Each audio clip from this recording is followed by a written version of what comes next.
Widzowie, chciałem wam z tego momentu powiedzieć, że to jest chamstwo, co Roblox robi.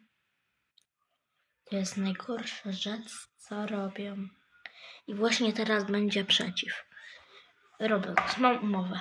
Albo ten czat odblokujecie i nie muszę żadnej weryfikacji robić, albo będę spamić na shortsach, że Roblox jest najgorsza. I zadzwonię do Karola Nawrockiego, żeby zbanował w Polsce Roblox. Więc macie na to